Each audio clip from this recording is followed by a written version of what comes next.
Semaine 4, jour 3. Bonjour et bienvenue à Dieu quotidien, notre série d'études méditatives sur la lettre de Jacques. Aujourd'hui, nous en sommes au 3e jour de notre étude du 4e chapitre et nous allons examiner ensemble les versets 6 et 7. Ces derniers jours, nous avons parlé de la confiance en Dieu pour nous soutenir et nous relever. Quand on est abattu, quand la vie ne semble pas aller dans la direction que notre cœur désire, que faire ? Eh bien, tout d'abord, il faut faire confiance à Dieu pour nous relever. Nous reconnaissons notre besoin d'être relevés, car il y a quelque chose en nous qui pèse sur notre conscience. Et il y a aussi quelque chose dans ce monde sans Dieu qui nous empêche de progresser dans la foi et le service de Dieu dans la joie.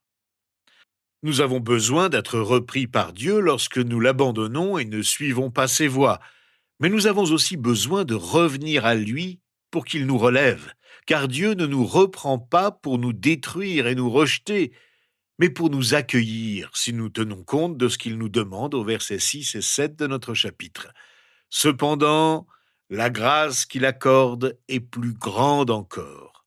C'est pourquoi l'Écriture dit « Dieu s'oppose aux orgueilleux, mais il fait grâce aux humbles. » Soumettez-vous donc à Dieu, mais résistez au diable, et il fuira loin de vous.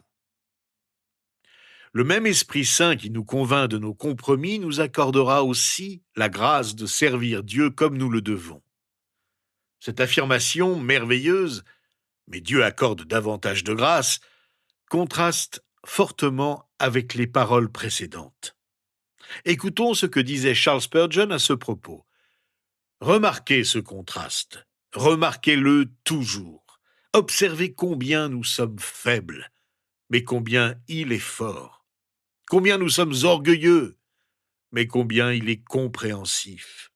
Combien nous sommes faillibles, mais combien il est infaillible. Combien nous sommes changeants, mais combien il est immuable. Combien nous sommes provocateurs, mais combien il pardonne. Observez qu'en nous, il n'y a que le mal, et qu'en lui, il n'y a que le bien. Pourtant, notre mal ne fait que faire ressortir sa bonté, et il continue de bénir. Oh, quel riche contraste! Le péché cherche à s'infiltrer, mais la grâce lui ferme la porte. Le péché tente de dominer, mais la grâce, plus forte que le péché, résiste et ne le permet pas. Le péché nous accable parfois et nous opprime, mais la grâce vient à notre secours. Est-ce que nous souffrons de pauvreté spirituelle ? Alors reconnaissons humblement que c'est notre faute, car Dieu nous accorde toujours plus de grâce. Si nous ne l'avons pas reçue, ce n'est pas qu'elle soit inaccessible, mais c'est que nous ne l'avons pas recherchée. Le Saint-Esprit offre aux fidèles qui sont humbles et petits à leurs yeux une grâce encore meilleure qui est en contraste frappant avec nos propres convoitises. Il l'accorde à tous ceux qui imitent Jésus-Christ, lui qui est si humble. Les chrétiens qui vivent séparés du monde par leur conduite morale et spirituelle, en dépendant de Dieu, reçoivent une mesure abondante de bénédiction. Dans le même temps, Jacques nous rappelle que cette grâce n'est accordée qu'aux humbles. La grâce et l'orgueil sont des ennemis jurés. L'orgueil exige que Dieu me bénisse en fonction de mes mérites, réels ou imaginaires. Mais la grâce ne se fonde pas sur ce qui est en moi, bon ou mauvais, mais uniquement sur ce qu'est Dieu. Jacques utilise un mot puissant dans l'expression « résiste aux orgueilleux ». Il se range en ordre de bataille contre lui. Ce n'est pas notre humilité qui nous vaut la grâce de Dieu. L'humilité nous met simplement en position de recevoir le don qu'il nous offre gratuitement. Et cela dépend de nous. Nous décidons d'être humbles. À la lumière de la grâce offerte aux humbles, il n'y a qu'une chose à faire, se soumettre à Dieu. Cela signifie se ranger sous son autorité, s'abandonner à lui comme à un roi victorieux et commencer à recevoir les bienfaits de son règne. Il est étonnant que le monde ne se soumette pas à Dieu. Nous parlons beaucoup des droits de l'homme, mais il serait bon aussi de considérer les droits de Dieu, qui sont les premiers, les plus élevés, les plus sûrs et les plus solennels droits de l'univers. Ils sont à la base de tous les autres droits. Combien Dieu est étranger même dans le monde qu'il a créé. Ces créatures, qui ne pourraient voir s'il ne leur avait donné des yeux, regardent partout, sauf vers lui. Les créatures qui ne pourraient penser s'il ne leur avait donné l'esprit, pensent à tout, sauf à lui. Et les êtres qui ne pourraient vivre s'il ne les maintenait pas en existence, l'oublient complètement. Ou s'ils se souviennent de son existence et voient sa puissance, sont assez insensés pour devenir ses ennemis. Comme le disait encore Charles Spurgeon dans un autre sermon, « Si Dieu était un tyran, il serait courageux de lui résister. Mais puisqu'il est un père, il est ingrat de se rebeller. » Pourquoi devrions-nous nous soumettre à Dieu? Eh bien, pour les raisons simples suivantes. Parce qu'il nous a créés, parce que son règne est bon pour nous, parce que toute résistance à son égard est vaine, parce qu'une telle soumission est absolument nécessaire au salut, parce que c'est le seul moyen d'être en paix avec lui. Si nous ne nous soumettons pas à Dieu, nous ne résisterons jamais au diable, et nous resterons constamment sous son emprise tyrannique. Qui est donc votre maître? Dieu ou le diable? Car il en faut un. Nul n'est sans maître. Pour résoudre les problèmes liés à nos mauvais désirs et aux conflits qu'ils provoquent en nous, nous devons aussi résister au diable. Cela signifie s'opposer à ses tromperies et à ses tentatives d'intimidation. En lui résistant, il nous est promis qu'il fuira loin de nous. Il est important de noter que Jacques ne recommande pas que quelqu'un d'autre que nous doive chasser les démons des croyants. Au contraire, il exhorte chaque chrétien à considérer Satan comme un ennemi vaincu auquel il est possible et nécessaire de résister personnellement. Celui qui, au nom redoutable de Jésus, s'oppose directement au diable est assuré d'une victoire rapide et glorieuse, car Satan fuit ce nom et son sang victorieux. Le mot résister vient de deux mots grecs, se tenir debout et se tenir contre. Jacques nous exhorte à résister au diable. La résistance du plus humble croyant, grâce à l'autorité acquise par Jésus sur la croix, peut mettre Satan en fuite. Comment donc résister au diable? Par les armes spirituelles dont nous parle l'apôtre Paul dans sa lettre aux Éphésiens. Écoutons ce qu'il nous demande au chapitre 6, versets 13 et suivants.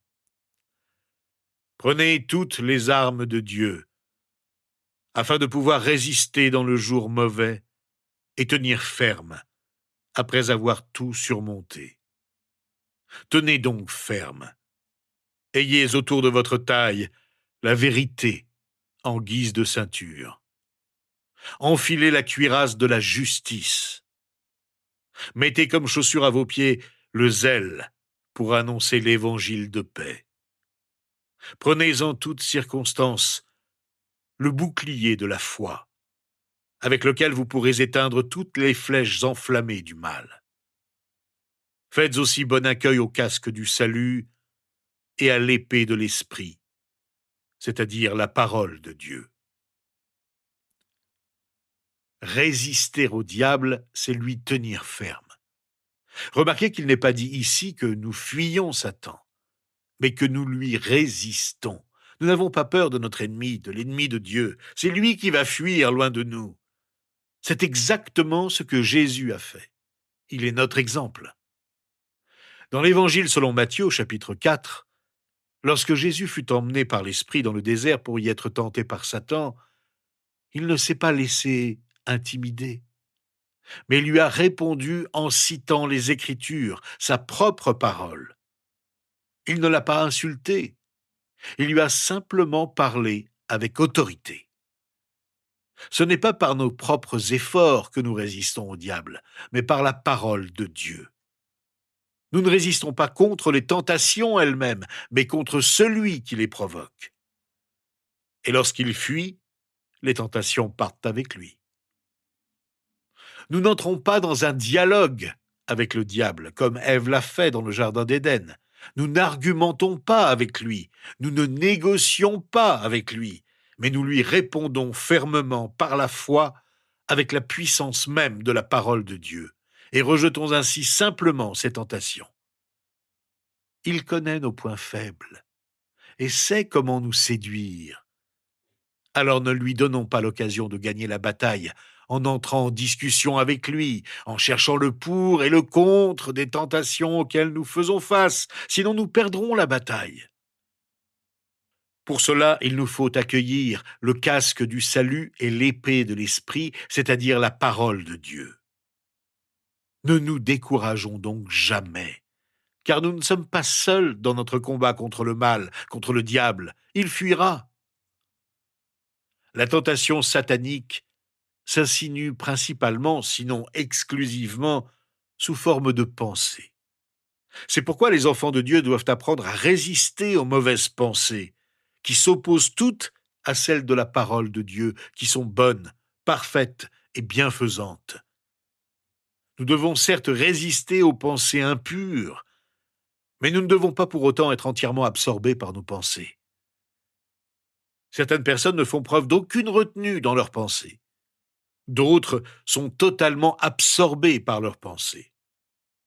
Les unes et les autres sont trompées par Satan. Il nous faut maintenir un juste équilibre entre ce qui se passe en nous lorsque le diable nous tente et notre réaction, qui ne doit jamais être la peur ou l'obsession de la tentation.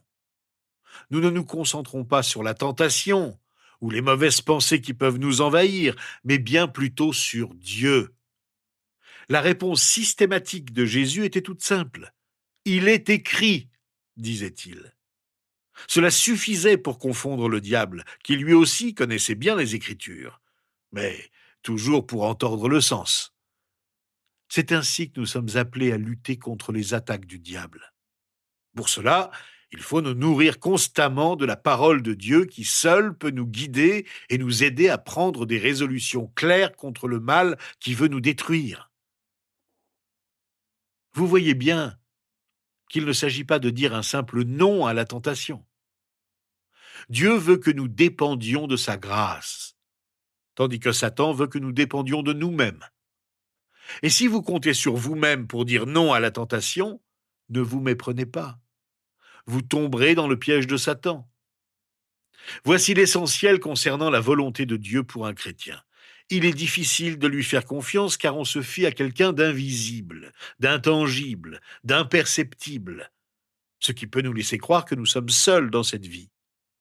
Quel désespoir! Mais voici la promesse qui nous est faite lorsque nous nous soumettons à Dieu. Nous pouvons avoir confiance que sa volonté pour nous est ce qu'il y a de mieux pour nous, même lorsque les choses semblent absurdes. Les épreuves seront plus fréquentes dans notre vie que pour un non-chrétien. La Bible nous le dit. Répétons-le, le seul moyen de connaître la volonté de Dieu pour ma vie est de connaître la parole de Dieu en l'écoutant, en la mémorisant et en l'étudiant, seul et en groupe dans notre Église. Tournons donc nos pensées vers notre Seigneur.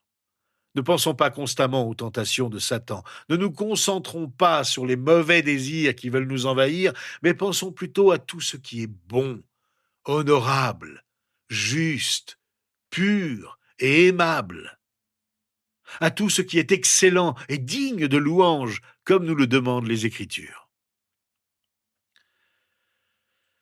Seigneur notre Dieu et notre Père, nous te remercions du fond du cœur pour ta parole, qui est notre arme invincible contre le diable.